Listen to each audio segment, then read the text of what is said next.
All right, everybody. Before we dive into today's episode, we're brought to you by a few fantastic brands that sponsor this show. The first one is Routine. Now, this one has been a sponsor for a long time. If you haven't tried it yet, I don't know what you're doing because I've been talking about them for years. But ultimately, what was Routine designed to do? Well, when we sleep, we lose between a pound and a half of water, mostly just from sweating, something I learned when I first met these guys. Each packet of Routine comes with half an organic lemon, 1 tablespoon of apple cider vinegar, Himalayan sea salt, all 6 essential electrolytes, and no sugar. I always like to say it's really just 3 ingredients. It's lemons, it's apple cider vinegar, it's Himalayan sea salt.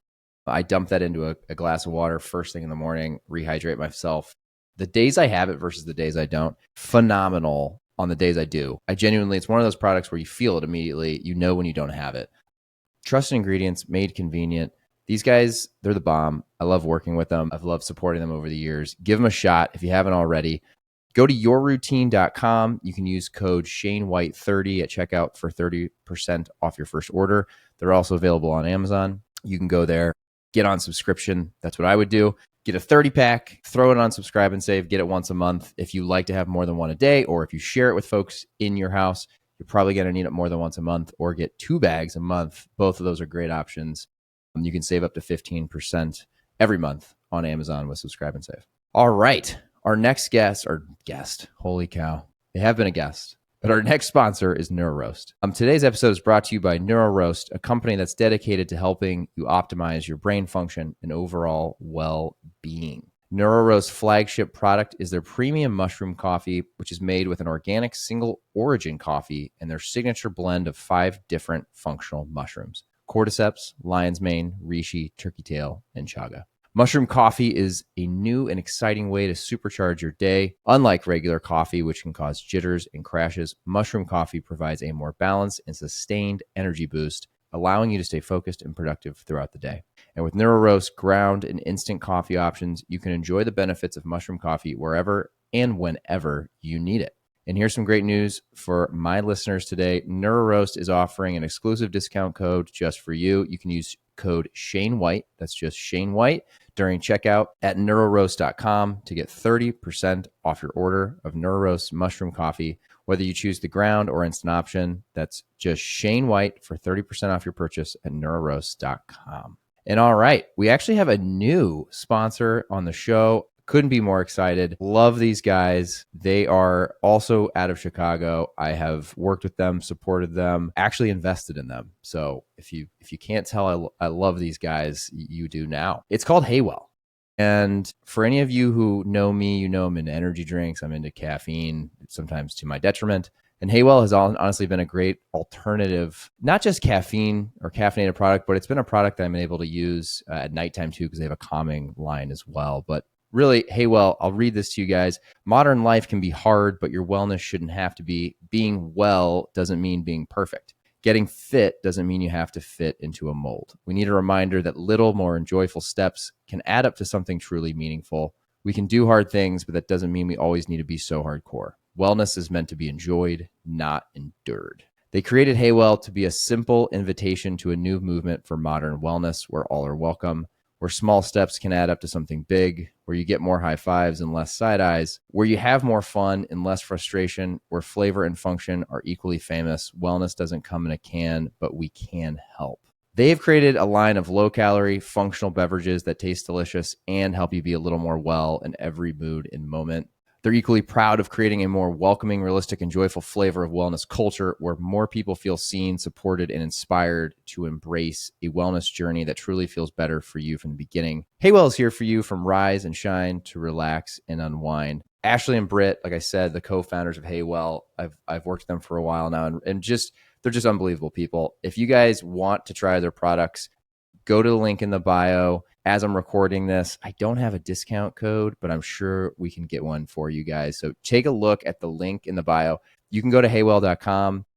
You can also go to Amazon. They're on Amazon, and it's a great place to get it. They're also available in Target.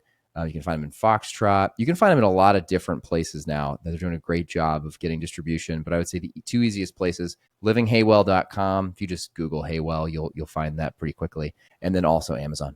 All right, everybody. Thank you for listening. Here's today's show.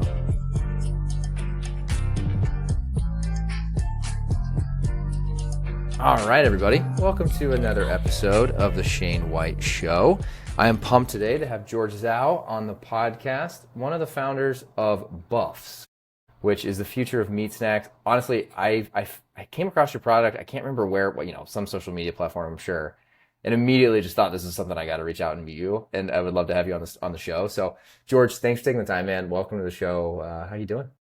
Yeah, dude, Shane, thanks for having me. It's kind of still surreal, even other people being interested in what we're building because we've been kind of heads down building it for like I feel what feels like forever. But yeah, I'm grateful to be here, and it's sunny, 90 degrees here in California, so I can't.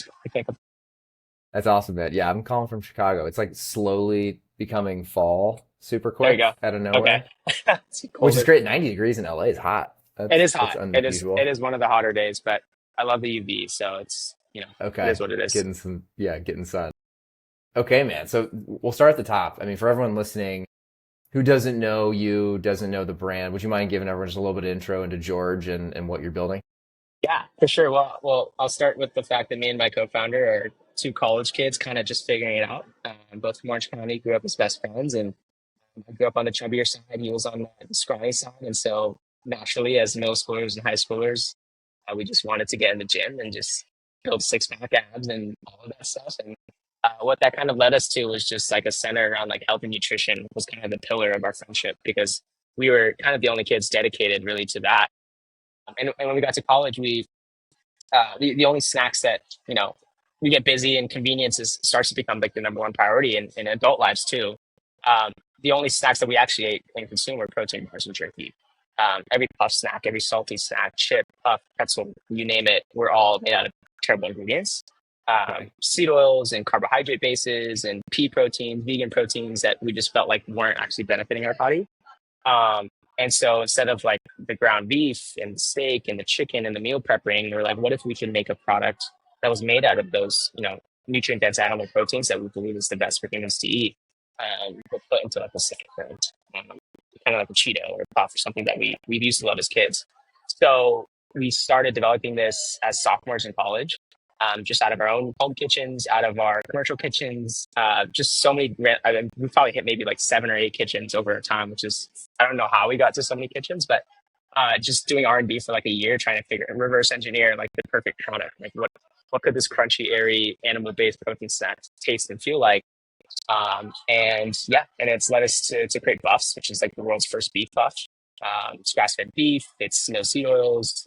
It's like 3% carbohydrate base, and it's really like what we think is the ultimate snack to exist. And so we're still in the process of launching. We're building up commercial production line right now. I'm planning to launch, and we're onboarding with the Crystal Farms and Erewhon. So planning to launch in January of 2026, and um, kind of just gearing up the D2C for that as well. And yeah, that's kind of it. Badass, man. I mean, I have to ask, the first question that comes to mind immediately is, okay, anyone that starts anything, like having ideas, I mean, I'm famous for I have like a fucking notes app that's got a Right. thousand business ideas, Yeah. I'm just like, whenever Yeah. I'm thinking one, I just throw it on there. Hmm. That's great. A lot of people do that. To go even from that to where you are today takes an immense amount of drive, energy, and creativity too, and just ultimately, a lot of tenacity. What would you say, like, what was the impetus for you guys wanting to actually lean in and do this? I mean, because what you're Yeah. doing is not just launching a brand, but you're creating an innovation that doesn't exist today, For which is a sure. huge thing. Like most people that start anything in food and beverage, it's a healthier this or an Yeah. ingredient change to that. What Yeah. you're doing is fundamentally different. So I would love to just crack into that beginning. Like, how did you two decide, like, hey, but we're going to figure this out. We're going to do something that's never been done. Yeah.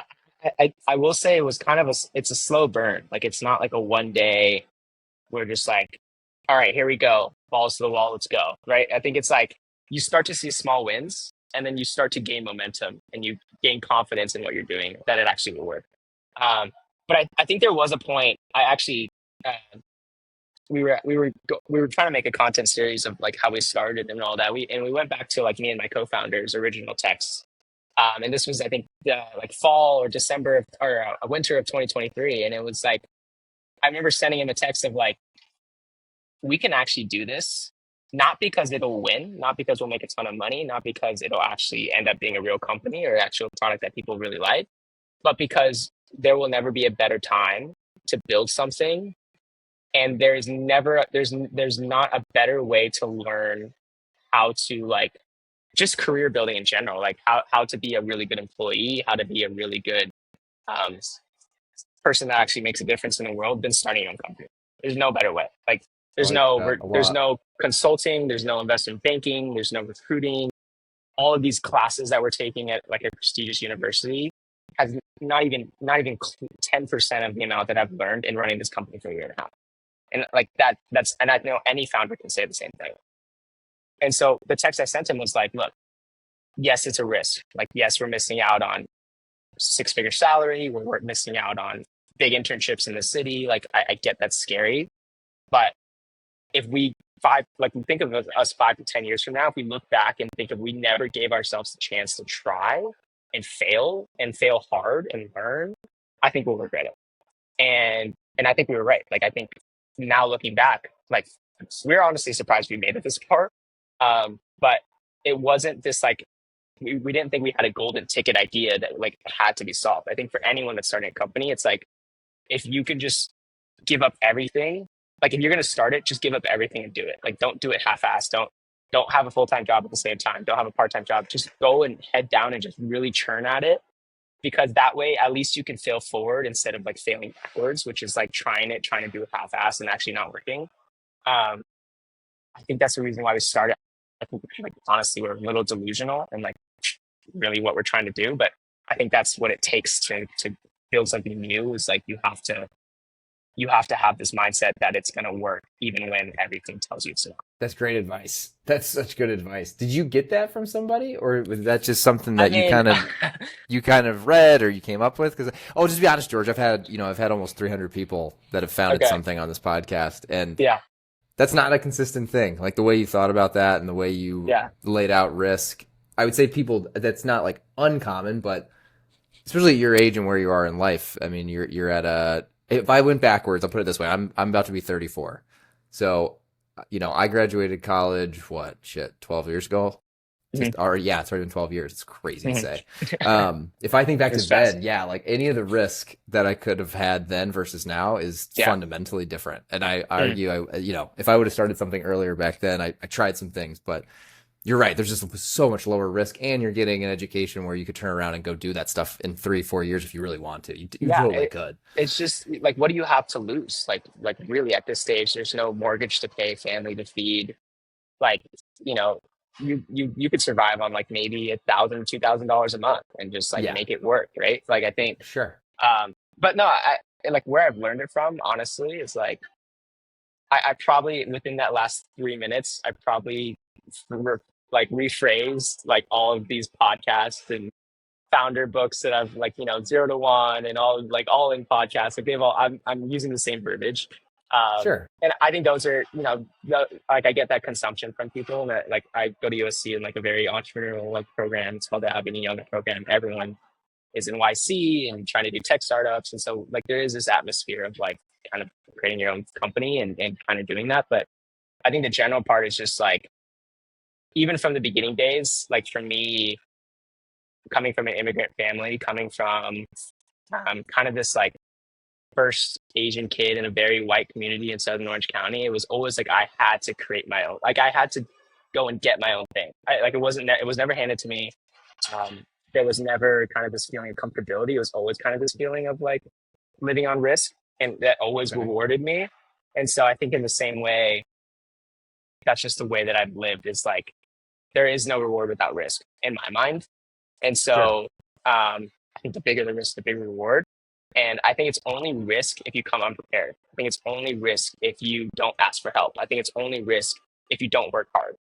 Um, and I actually think those three things, like asking for help, what's the other one? Asking for help, working hard, and for the third one. But if you have all those, like people actually can't do all those three things. Like people either can't ask for help, or they don't work hard enough, or they don't XYZ. Like I think you actually have to have those three things to make it to de-risk it, and they're like otherwise, you're just gonna throw a bunch of cash into the ocean. It's not gonna work. But Sure.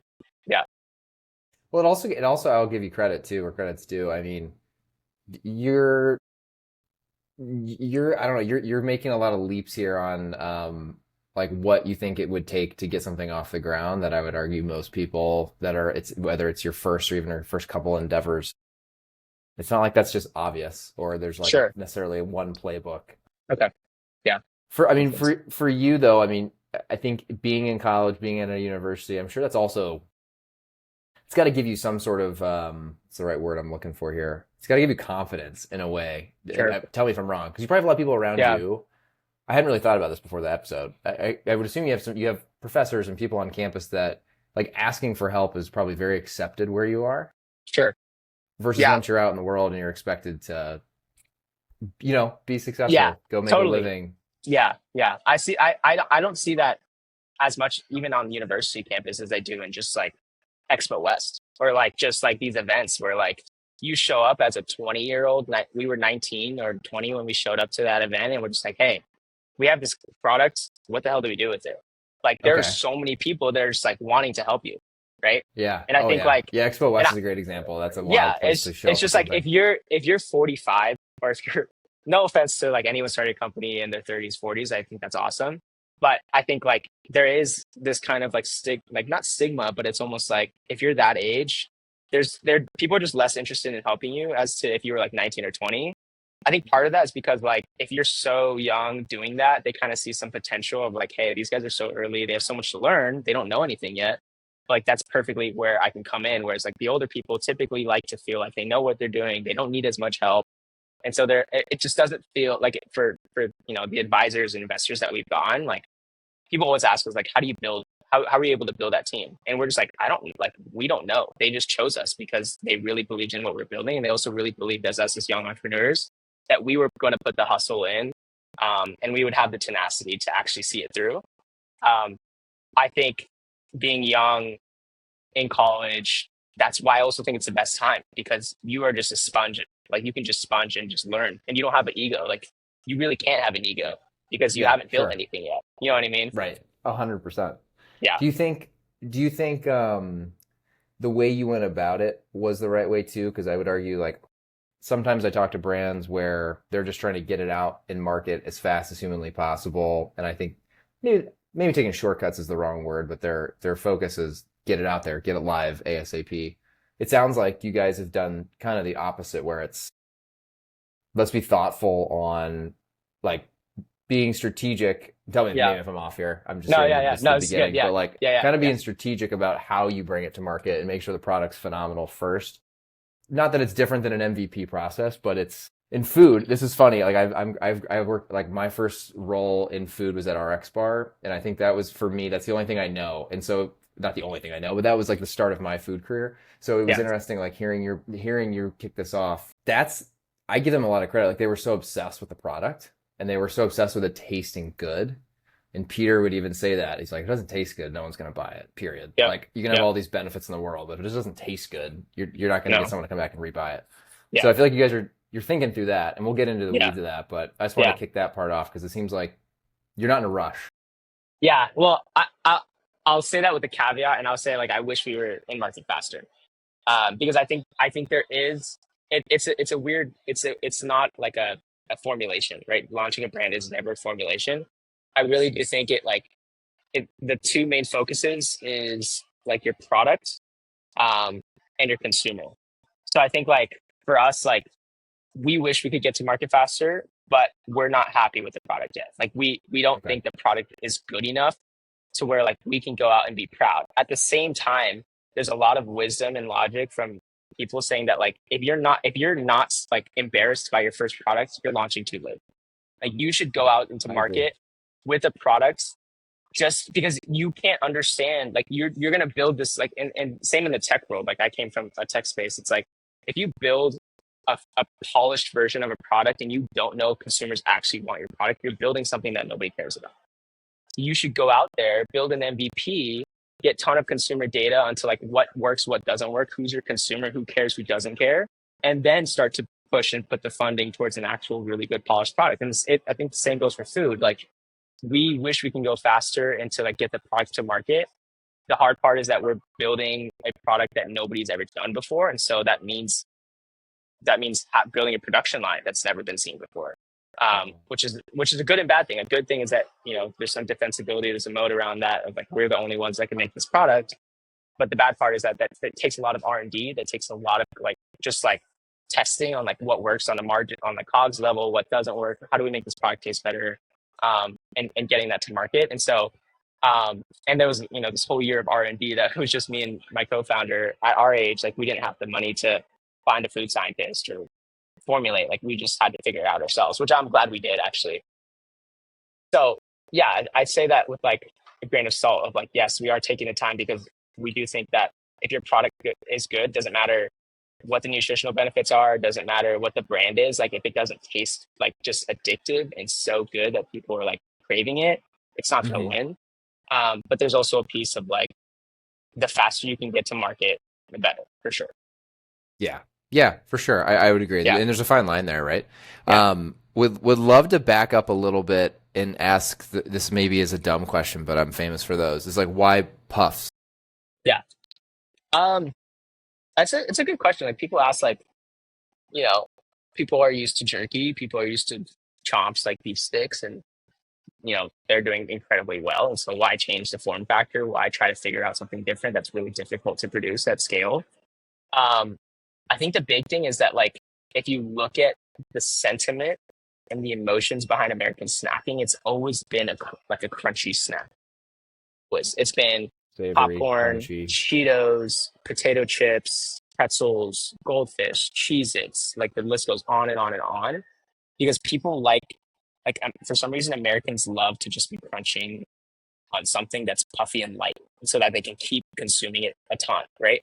And so nobody's ever made a product out there that is made out of ingredients you can find on a farm, but also is extremely nutrient dense. And so we were like, what if we can replicate that, like that kind of lunchbox snack texture that we grew up loving and adults crave, but they've given it up, and we can make it out of like the best ingredients possible. Yeah, so we landed on. I mean, I think we still have such a long road ahead of us. Who's to say, we won't change, and definitely as a company, like we imagine making beef chips and chicken chips and turkey puffs, and it's just like this line of animal based snacks that are like clean ingredient and just really really tasty.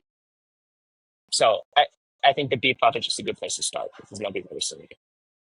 Love it. So it's really it's a product to kind of get everyone's attention and fall Yeah, in love with the brand, and then there's a lot to yeah, expand from. That makes a ton of sense, man. yeah, What can you explain to everyone who's listening? Like you said it already, there has never been one of these before. So hmm can you walk us through like what have been some of the first steps? Like I guess my question really is foundational around. I'll use RX bar again. Like Peter and Jared could make that bar. They literally made it in their parents' basement. This, I'm assuming, maybe you could. I don't know if you can make this at home or did you make one yeah. at No, first at we've been making them at home. Yeah, we actually Okay, one of very our cool. yeah we for the last year and a half. So Okay, got it. So that's how it is started. It did start at yeah, home. yeah. Again, we don't have to get into the weeds of it, but like, what has it been like as someone in your shoes trying to figure out, hey, how the hell can we go get this like mass manufactured somewhere when people don't do it? Like, can you give everyone just a rundown of how that process works? Yeah, Do you have to like go for like sure. teach people your process? Do you have to like pitch this to a No, bunch of yeah. people and see if they'll take it? How does that work? It's like if someone were to ask me to write an essay on how it works, I don't know. I think the essay would be terrible. Like I think people would just get lost in it. I think the biggest thing is um, in terms of like actually developing the product in the early days of R&D. I think AI has changed the game a little bit to where like experts aren't the only experts available, and now they're free. Wow. Okay. Yeah. You can like I will literally tell you that like it was December of 2023, and we were at my co-founder's parents like condo in Austin that they have as like a rental Airbnb property, and we're like, okay, I think we had like a fraternity formal that weekend, and we're like, all right, let's use this as our first. Like we came in a couple days. I flew into Dallas on my own debit card, which I had no money on. Oh And wow. we're saying let's use the first Wednesday through Friday to figure out we can make our first batch of beef puffs. And we've been researching it for about 2 months. Like, okay, is there anyone on the market? How can we make this? We had a few calls with some food scientists, and they're like, I don't know, like this sounds impossible. Like, we'll figure it out. So we we just went on ChatGPT and we're like, okay, we're trying to make a beef chip. How should we do that? And it told us to use a freeze dryer. It told us to use this ingredient. It told us to use that ingredient. And it was terrible. But if you do that enough times over 500 batches, you eventually get closer and closer, chipping away at, almost like chipping away at a wooden sculpture. It's like eventually you'll get something that looks presentable and that's good and tastes good. Sure. So I think that's the process of R&D, is just like use the resources you have that's free to you, and just spend enough time working at it and iterating and changing ingredients and ratios until you get to something good.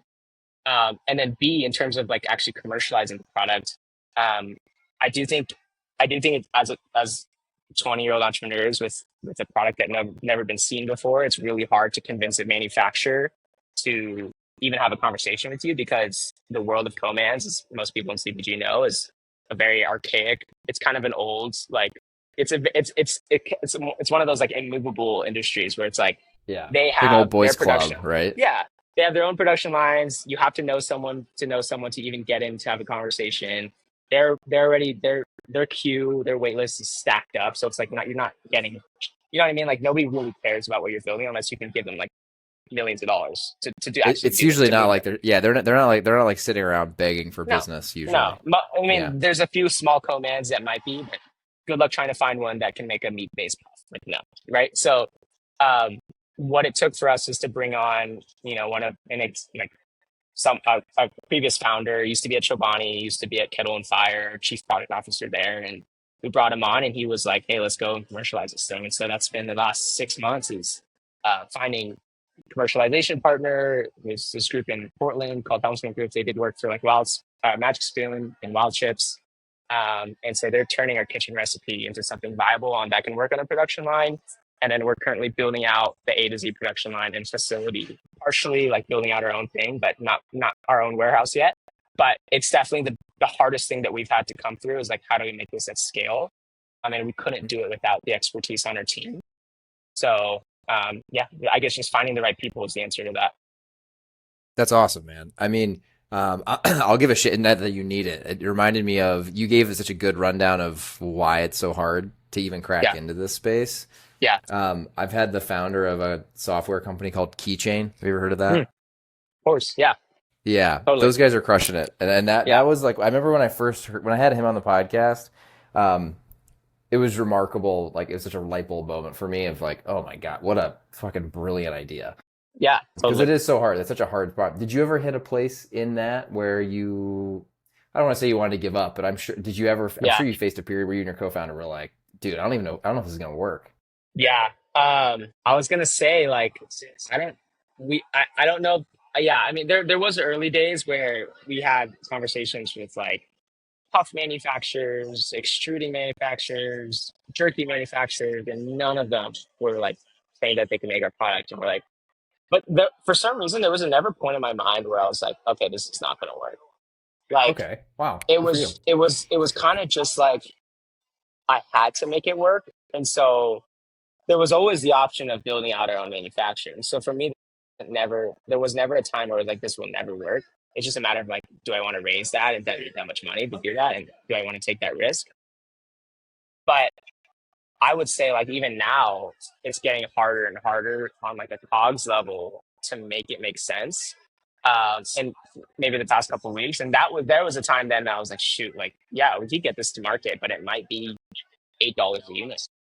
Mhm. And so trying to like that's why we like kind of delayed our launch by like 3 or 4 months. We're like, hey, we know we can get to market with this process, but we know the COGS are a lot higher than we want them to be. Let's go and explore other methodologies that have never been used before with this type of product, and see if we can make it at a much better cost point.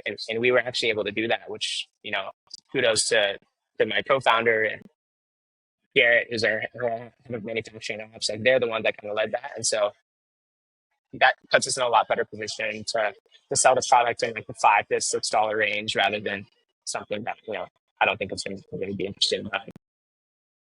Got it. Wild, man. And not really a pivot, but I would say the next area that I wanted to make sure we chatted about that I'm super interested in. I mean, Mhm. you guys have done such a, already hearing this story, man. It's cool to hear just like how many things you guys have figured out and unlocked and just put your head down and done.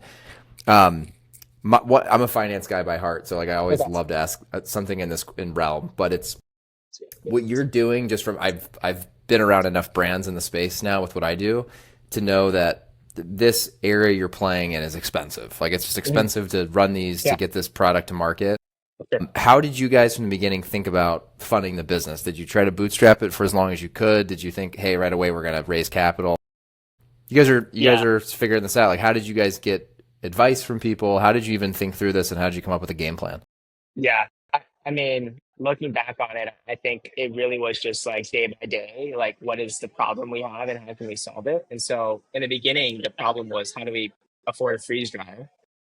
That's Okay. all we needed to do the R&D. And then second was how do we afford, I mean, at first we just used our own home kitchen. So actually that wasn't an issue. But eventually it was like, okay, we need to actually use a commercial kitchen so that we can actually, use the fryer and stuff that we needed to actually get the product out of the ground. So I think we both bootstrapped around 5K each of our bank account, which for a college kid is probably like half of my net worth, which was like looking back on it, it was totally worth it. But at the time, like it was really scary. Yeah, I don't even know if I would have had when I was back at Purdue. I don't know if I had 5 grand to put in the Yeah, company. I mean, I will say like definitely we're privileged to have families that supported us from day one and said, hey, if you need rent covered, if you need food covered, we'll cover that. But go grow this thing. And so But uh also, I mean, good for you guys. I mean, that's a yeah, risk. It's just for sure. period. Yeah. It was either that or, spend it on what every other college kid spends it on, which is clubs and alcohol and weed and all that Yeah, stuff. And so we're like, hey, we're not into that stuff anyway. Like, might as well put our money to this. So we did that. And then we just called upon our friends and family and just said, hey, we just need a little bit of cash to get to this next step and this next step and then this next step. And so kept on getting some small investments from angels. And then eventually, once we kind of hit this threshold of like building this amazing advisor team and investors, people in the industry, people, guys from like Saws, tomato sauce brand, and people just across the industry that were like, this is a really interesting concept, and retailers starting to get interested. And that was a big unlock for us. And then, a bunch of angels we've had conversations with and invested in our company and got us to where we are today. And we're just being grateful because I think without that kind of support and team, we would not be where we are today. And I don't think it has much to do with who me and my co-founder are. I mean, I think we're hardworking and we're good people, but I think it really is a testament to the product. Like I think if you're taking that big of a risk and you're that bullish and what you're building, that's just different than everyone else, right? Like I think anyone when someone comes out with like a new beverage drink and it's just like another electrolyte beverage or I just think it's for me, like even from like I just don't, I'm not that bullish in it because I think it's so hard to differentiate yourself from other products. For us, like yeah, I would agree. we're creating a new category. We're bringing a new consumer into the retail store that hasn't been seen before. The meat snackers that have always longed for a crunchy and addictive snack, and the salty snacker that's always looked to get healthier nutrition in their body. And so, um, I think that's exciting people a lot, and a reason why people are supporting us. Yeah, I would agree, man. Shout out to Saws guys. I know them Yeah, well. awesome. Good dudes. Yeah, Um, Very cool, man. I mean, it's interesting. It sounds like you've really put your head to the ground to try to like meet people in the industry too, which I give you a lot of for credit sure. for. I feel like that's not something that maybe there's definitely people that do that, but it's such a powerful thing. And I know the one thing I've learned in this industry is like the folks that are helping scale food and beverage brands, like they're some of the nicest people, and they would Yeah, love to help and give yeah, advice and take a phone yeah, call. And it's like an totally. endless, like going to Expo West every year is basically like a big reunion of all these awesome people that are just Yeah, kind and willing to help each other, which is yeah. cool. It's like a family. Yeah, I learned that from some of my mentors when I used to like in high school. I worked for this guy named David Meltzer. He's like a kind of a social media personality and also like Oh, one of I've had him on here actually, oh long no time way, ago. you've had Dave on here? Yeah, Oh, that's I awesome. have. Okay, Yeah. so yeah, Dave. Probably a year and a half ago. Oh, that's awesome. Oh, Small I'll tell world. him I'll tell him that I said what's up and actually Yeah, please do. got I haven't talked to him in a he'll while. he'll be like, there's no way you got on that podcast. That's sick. I worked for him in high school, and his daughter was one of my best friends growing up, and a neighbor. So, Oh wow, what a one small thing that world. he is so good at is um, teaching people just to ask for help. Hmm. Just ask for help. Like in a response, in a kind, respectful, like truly like gracious way. Like if you ask for help people are going to help you. And if they don't help you, the right people are going to find someone that can help you. Um, and that's been my motto since day one. It's like, hey, like ask for help so that you can help other people. If you don't ask for help and you aren't given, you can't also give to other people, right? Like it's simple math. Like if you don't receive, you're not going to be able to give. And what's the best feeling is to give. Like to give is the best feeling. That's the human, like that's the center of what humans are made to do. Is that like the best feeling is to give. It's never to receive. It's never to take. And so if you can receive more, you can give more. And I think that's something that he kind of, and also like receiving gives other people the opportunity to feel good and giving. So I learned that from him and one of my mentors, Jake Fleschner, who now owns Nucleus Network, and they're crushing it. I worked under him, and he was on the sales partnership side. And so just like the networking and building community, building like a personal brand, and getting yourself in front of other people outside of just building this company, I think I'm really like I just do that subconsciously. I don't really like think of okay, now it's time to like grow my LinkedIn network. Now it's time to go network. Now it's time to go to this event. It's just like I love being there and meeting these people that like I want to be in 10, 15 years. And it just gives me Yeah. life. It fires me up. It excites me. And so, that's the part that I like doing for sure. Good for you, man. You have your head on straight. I can tell just from these conversations. You're I cracking me up try. because I if I try. if I if this was the 2014, or what year are you in college? I'm a senior now. Yeah, so the So 2014 version of Shane at Purdue, this yeah, is hilarious. Like not even remotely close to where you're at. So good dude, for you, dude. You're gonna be fucking light years ahead of most people man, in 10 years. I appreciate it. I hope so, dude. I'm just trying my best. Yeah, you're doing great, man. Wild. Okay, so the pivot I want to make now is to where you're going. So, I mean, you mentioned you delayed launch. Where are you planning on launching? Call it the first 3, 6, 12 months. Where are you guys hoping to be selling buffs? So we're planning to sell in November, and we're going to start D2C. We're going to start TikTok Shop, Amazon, Shopify. I think our product is great for those sites because it's super lightweight. It's easy to ship. It's compact. It's nutrient dense. It's basically shipping air, and so and I also think a lot of brands and founders try to rush into retail, but they get into retail and they can't sell off the shelf because nobody knows about the product. They haven't built a community yet. They haven't built like this brand. They haven't built like repeat customers. And so we want to just grow this strong cultish community on D2C, on both socials and just in-person events so that like when we actually get into the local SoCal, Bristol Farms and Erewhon, we actually fly off the shelves.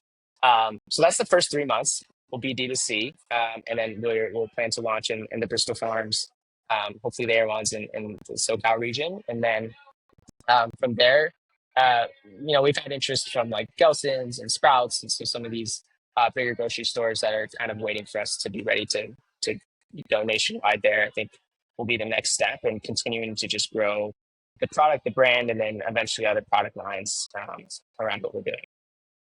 Wow, man. I mean, that's crazy that you guys are pre-launch and you have attention from some of these retailers. I mean, Yeah, again, I'm sure you're getting plenty of feedback on all this. yeah. I'm pumped for you guys. I mean, you probably know this. That's rare. And number two, you got a lot of options on the table. Are you?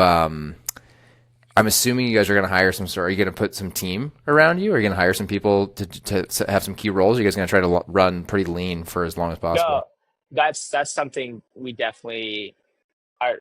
I'm starting to find like in the beginning, honestly, like my naive mind was like, I'll just figure everything out myself. I can do this, I can do that, I can set up it. Like, who cares? Like, I'll figure it out. What I'm starting to realize is like when you try to do stuff that other people are actually naturally better at and more experienced in, you actually drive less of the like you just you hold the company back. Right? I think so. I think making some key hires is really the next big step for us. Once we raise what the rest of this pre-seed, I think bringing on like someone to really head the content, social media, marketing side of things, so that there's just like this really robust like engine of content, of story, of touch points for the consumer on a marketing funnel, and then also hiring someone on like the sales side, I think will be important so that we're driving velocity in retail, and they can kind of manage those relationships and make sure that our consumers finding us on shelf. I think that'll be important as well. So I think those are two big hires we need to make. I honestly if anyone else listening to this, let me know if you know anyone that think would be a good fit. But that's what I'm trying to figure out right now is like, how do I find the right people? How do I find people that like aren't just like demanding a six-figure salary because we can't afford that? Yeah, How do yeah, we yeah. find people that are interested in actually growing the company from the ground up and maybe taking some shares in our company and investing with us, 2 to 4 years? That's what I'm tasked with and I'm really searching for right now is like how do I draw those people in um, instead of just having to go big for them. I think that's phenomenal, man. Well, I mean, obviously, when I put this out, we'll put the bat signal out to see if Cool. there's some people we can Yeah, attract. for sure. That's phenomenal, man. I'm so excited to see how you guys do, especially with the TikTok shop component. That has been such a this has been such a change that I've seen. Like, just so you know, like I basically run an Amazon e-commerce agency now, Oh wow. a Okay. very small boutique one, and Okay. what's interesting is like the average brand that we get introduced or talked to in the last 12 months has pivoted to being on average. This is average. It used to be like, hey, we're in retail XYZ. We don't know how to do Amazon. We need your Yeah. help. Yeah. Over the last 12 months, it's done a 180. Now I tell you the average brand is like, hey, we're a TikTok brand. Mm. We're blowing up on TikTok. We need help on Amazon. And it's changed Yeah. fast. Yeah. And I don't That's know if part interesting. of it's just the rise of TikTok, if it's Yeah. some sort of tie to AI and how fast people are able to launch things, and then it's a good one to go out to. But it's really cool to hear that you're thinking about like having someone creative in house first, because I mean some of the fastest brands that I'm close with, the fastest growing brands that I'm close with, that's something they all have in common Yeah. is they're focused so heavily on digital, and they're focused heavily on influencer, Yeah. honestly. Yeah. And I think, I mean, what do I know really? But like from what I've seen, I think it's because like it's so easy to purchase on TikTok, and the Hmm. funnel is so much better there because they're already like consumers. Your target consumers are already like, and this is like millions of Americans, right? It's not just like this small Gen Z millennial consumer. It's like all these Right. consumers are scrolling on TikTok that they've already solved your top of funnel. Like they're already there's an audience for you there. All you need to do is find them, and you need to push enough content out there so that it'll catch a wider net. And then the friction from like touch point to purchase on TikTok is so much better than Amazon, in my opinion. At I would agree. I think that's why it's so much easier for people to see better, like just like turns on TikTok over Amazon, where it's like people go to Amazon to look for a product, to look for a certain thing. People go on TikTok just to like fill a dopamine need, which is all Oh the yeah. time. Not they're Yeah.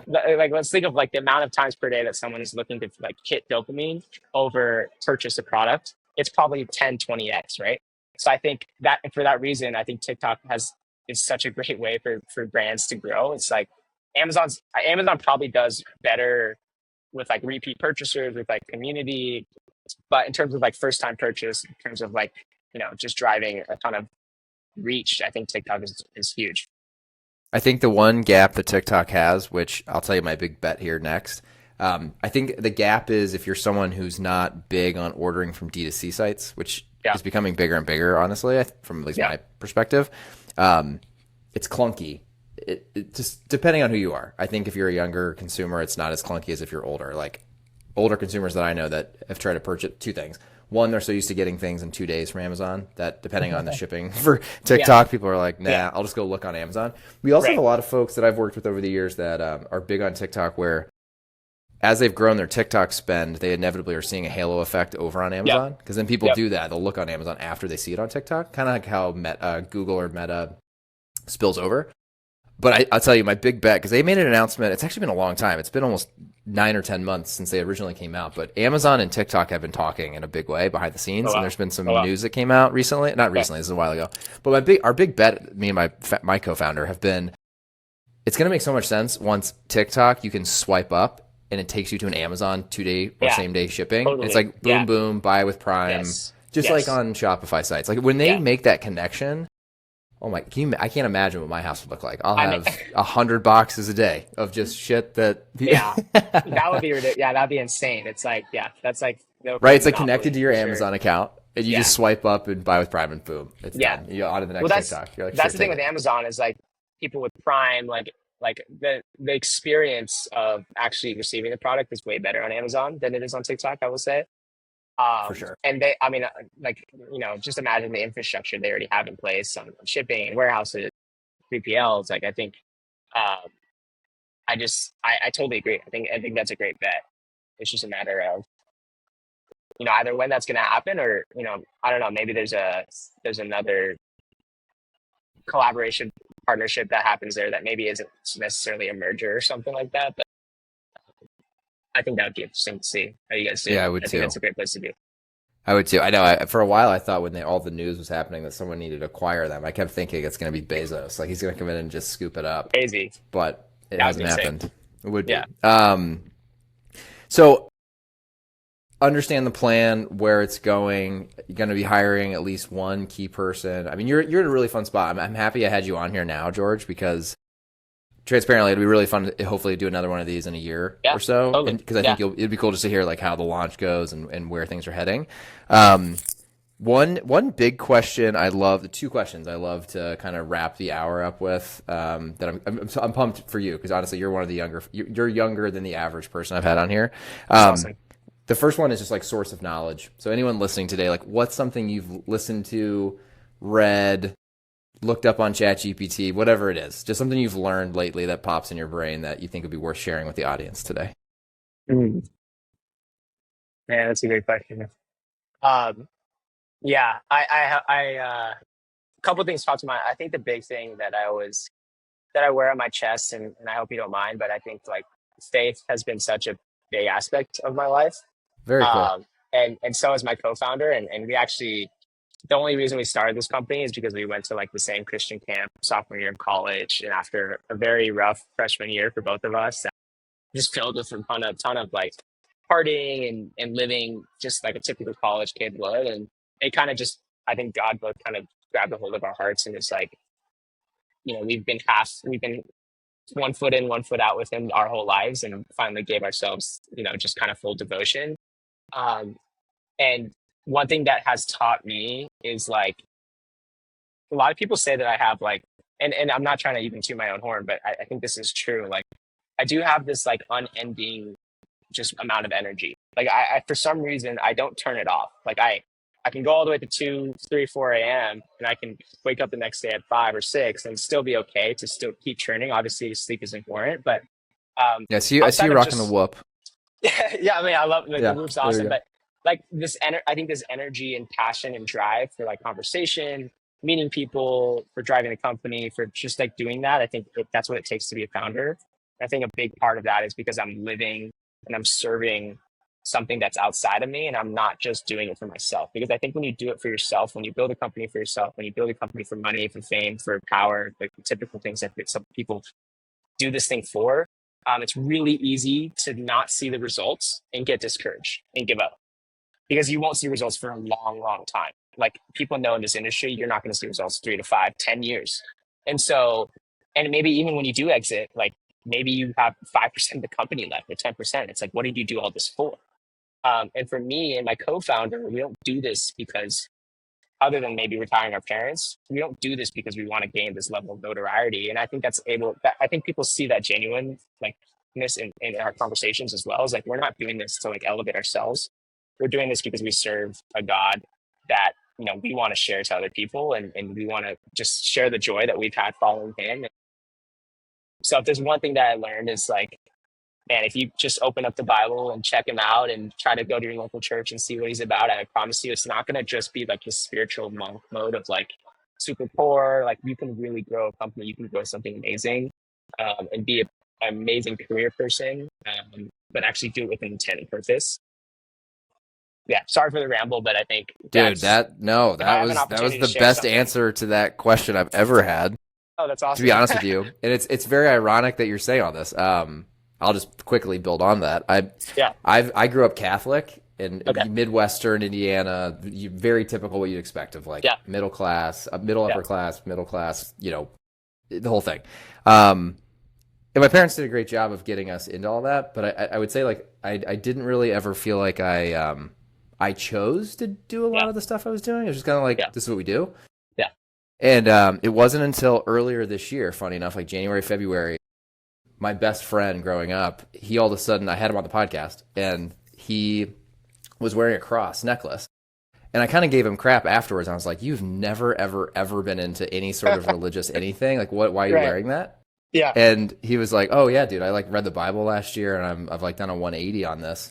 Wow. Long story That's short, it got awesome. me to do it. I've been reading the Bible all year, and I Let's haven't go, really dude. talked about it publicly, but Yeah. it's been very enlightening. And it's Let's as go. I have two little kids under 2, Oh, and a wow. third That's on the awesome. way very Yeah. soon. Congrats. And it's been a thanks, man. It's been cool to read it and kind of I have no expectations, I have no plans. It's Yeah. just Yeah. I'm just trying to read the New Testament Yeah. to have my own perspective on what it all Yeah. means. Yeah. And this Exactly. year has been wild for me. Like just like Yeah. having that as I do it every morning. I just read this Yeah. like one section a day thing. Yeah. Yeah. Yeah. So it's cool you said that. I haven't Yeah. really had anyone else say that on here ever. So good for That's you. And awesome. we should connect more on it outside of this. Yeah. That's Would really love really to, cool. dude. Yeah. No, that gives me chills, bro. I think of your family and your kids who I've never met, and your third on the way, and like, man, I just think there's such a difference in people that are following the Lord and people that, and I'm not saying that people who don't are, by any means worse off, but I've just seen such like a healing, and I know it sounds like kind of high pie in the sky kind of thing, but um, man, I think I do really think it changes like children's lives and generations' lives when um, a man, like a father of the household, makes that decision to like not build things for themselves, but to serve first, whether they're Christian or not. Like I think when they just have like this self-serving attitude, I think it's just so awesome. So I'm excited for you, and yeah, I'd love to chat Thanks, about it man. offline too. Yeah, let's do that. I couldn't agree more. It was timely. It started happening, and then I found out we were pregnant with my daughter, which is crazy to say. I have two Wow, boys, and so yeah, man, let's go, it feels like a sign, right? It's let's like go, what's let's the go, timing's weird. let's go. That's awesome. I almost want to end it on that, but I have one last question because this is my Cool. favorite question. Yeah, I always love to ask George, and I want to be yeah, cognizant of your time. yeah, Last question is just okay. You're a college guy. You have everything that I dealt with in college, which is I was horrible. I have ADD. It was horrible to try to keep up with all the deadlines. But yeah, you're also trying to start a business. yeah. What do you use tool wise to keep track of everything, to plan out your goals, and ultimately to get shit done today? Are you a pen and paper guy? Do you have a planner? Do you use Notion? Like, what are the things you put around you to get things done and stay organized? Yeah, no, that's great. If you've never read Atomic Habits, I would read that I first. have it up here. I bought it and Okay, have not read it yet. This is the weirdest okay. podcast. I feel like there's just so many little tidbits that are No, happening. yeah, that's awesome. Yeah, that's good. That means we're on the same vibrations wavelength. So Right. that's good. Uh, yeah, read that. I think there's so much wisdom in that. Like you will fall to the level of your systems. I think that's what he says. Like if you've built systems in place, on your worst days, you will only fall to that level. And so if your systems are amazing, your worst days will fall to that level. Um, and like one thing that I learned from Dave as well is like his calendar is stacked 5 a.m. to 5 p.m. every day, every 10-minute increment is stacked or something. Wow. He literally has an employee responsible for every day of the week. Like he has a Monday captain, Whoa. a Tuesday captain, a Wednesday. Like I don't know if I'm allowed to say this, but like he takes this from the most like from Gary V, from David Robb, like just people in the industry that are just like like you look at them and you're like, how did you accomplish that much in your life? It's because they literally Whoa. like it's because they actually like made their time increments that stat. Yeah. And the thing is, like, how do you have enough energy to do that? Um, it's because it looks like for Dave, like all of the stuff he has there is like him giving to other people, right? Him providing value to other people gives him more energy.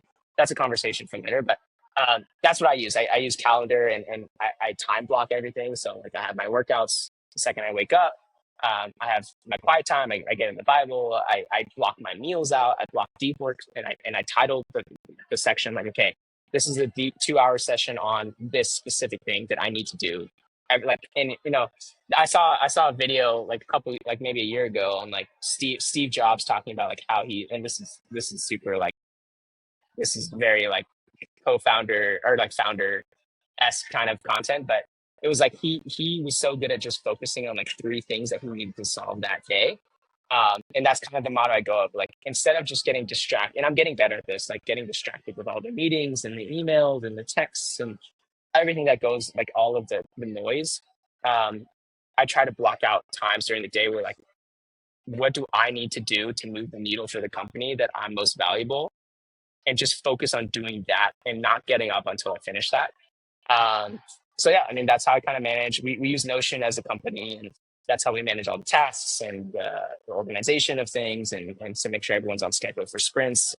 I used to be like a product manager in the early days of college and high school. Kind of using that as like on board of like here's a backlog of lists of tasks that we need to do, and then different sprints so that we can finish it in a timely manner. That's kind of the way we organize things and the tools that I use. That's awesome, man. And so for one clarifying question, then I'll let you go because I know we're over time. Do you put all your tasks into the calendar, or do you kind of use Notion as the backboard to capture everything, and then you proactively calendar all of it eventually? Yeah. So yeah, I think it's the latter. Like we have all the tasks in Notion, and then my personal tasks, because I'm so like every day I review my calendar. I put my personal tasks, the most important ones, on there to get done first, and then I, mark it off as completed on Notion. So that's kind of Got it. the Okay. structure which it works. I love that. I love that, man. Very cool. Well, George, thank you so much for taking the time, man. It was a pleasure meeting you. Pumped to stay close and hear about the launch when you're ready. I'll be buying it for sure. And Let's go, let's stay in touch, man. This is really cool to dude. meet you, and I feel a lot of synergies here. So happy to. I would love to, help you if I can in any way. You definitely. It's awesome. Yeah, I'm a text, phone call. awesome. I'm grateful. Thanks for having me on. Yeah, George. Appreciate it, man. Nice to meet you, buddy. You too. All right, see ya.